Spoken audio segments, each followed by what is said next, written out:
car les filles ne voulaient pas m'attendre. Elles étaient pressées. Quel étourdi, tout mieux de fermer son enclos, il n'y a que ça pour faire des choses pareilles. Bon, ce n'est pas le plus important. Le principal, c'est qu'on soit arrivé à tout. Où en est-on? C'est peut-être pour maintenant. Elle a perdu les autres? Ce matin. Et depuis, on attend. On dirait que ce gosse, à chaque fois que sa mère, il rentre dans sa bêtise. Ça, c'est méchant pour le papa. Moi, je crois plutôt qu'il s'agit d'un gamin encore timide qui n'ose pas encore s'affirmer. Ne t'en fais pas, William. Ton enfant naîtra dans les heures qui suivent, je te l'assure. Je l'espère. Mais bien sûr! Pauvre petit innocent, dans quel moment Le peuple de Paris décide de prendre les armes suite au bruit de mutinerie, de massacres d'innocents. Au palais royal, Camille Desmoulins ameute les Parisiens aux armes. C'est la ruée, tout le monde s'invalide, prennent fusils, pistolets et vieux canons par la même occasion.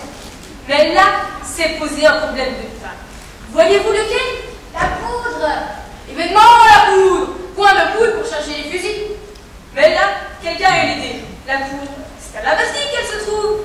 Tous à la Bastille! Tous à la Bastille! Tous à la Bastille! Prends un autre gars nommé le genre. Tous à la Bastille! Tous à la... Chanteur, eux, c'est expliqué sur notre misère. C'est à cause d'eux que le patrimonial perd un peu chaque jour de sa valeur. Les riches, eux, ils s'en fichent, ils ont de l'or. Et nos représentants, à quoi servent-ils? C'est vrai ça. On est toujours là à faire la queue dans les magasins pendant que les riches, eux, ne s'occupent pas. Et Paul Porter, et dis-moi Paul Porter, qu'est-ce que... Dis-nous, Paul Porter, ou toi son assistant, les femmes se sont très opposées à la prise de la Bastille à Paris. Au contraire, elles faisaient partie des plus farouches car elles n'avaient plus rien à donner à manger à leurs enfants. La révolution est en marche inexorable. Et dans les provinces plus pauvres que celle-ci, les seigneurs ont déjà été chassés ou même exécutés.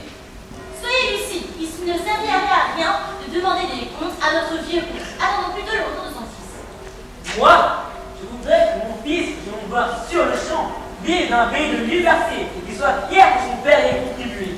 Je te suis, William. Moi aussi, l'avenir de mes filleuls. Allons attaquer le château. Oui, moi aussi, je te suis. Non, vous ne pouvez pas faire ça. Et pourquoi pas? C'est vrai ça. Et pourquoi... Où donc, madame, où donc? Oh, madame, vite, fuyons! Aide-moi! Où est passé votre courage? Ma foi, vous avez peur! Non, madame, pour vous, je sacrifierai ma vie, vous le savez bien, Adélaïde. Eh bien, allez-y! Regardez, il nous regarde! Je. Vous allez dire que je suis têtue. Mais cela ne vaut pas un bon chigot de chevreuil brisé servi dans sa sauce chasseur. Ça suffit, Carotte. Il faut se calmer et se contenter de ce que nous avons. Mais justement, ce n'est pas mon avis. Il faut savoir changer les choses, varier les plaisirs. Ce n'est que comme cela que l'on sort du quotidien morondin, de la morosité du quotidien. Eh bien, puisque le quotidien est si morose, je vais vous donner de quoi l'égayer. Victorienne, mais de l'eau à chauffer.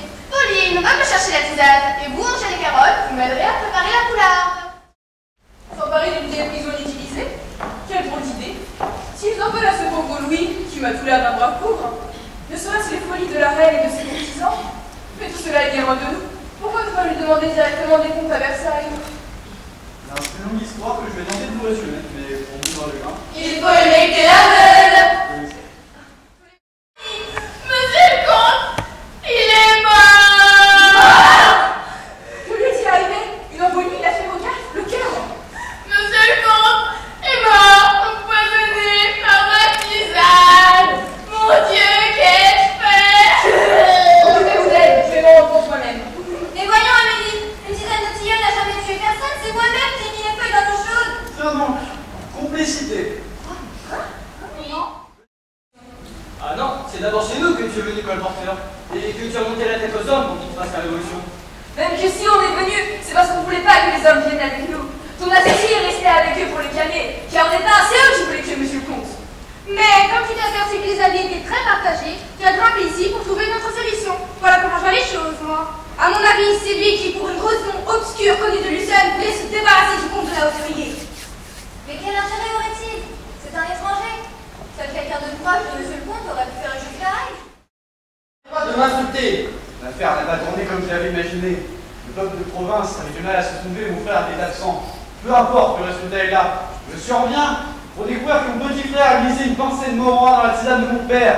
Assassin! Mensonge! Un peu mensonge! La parole voit l'assassin! ta parole contre la mienne. J'ai dû écouter mon voyage d'une journée. Le curé du village pourra témoigner de mon passage. Je l'ai salué. J'ai tué mon père, je vais faire justice.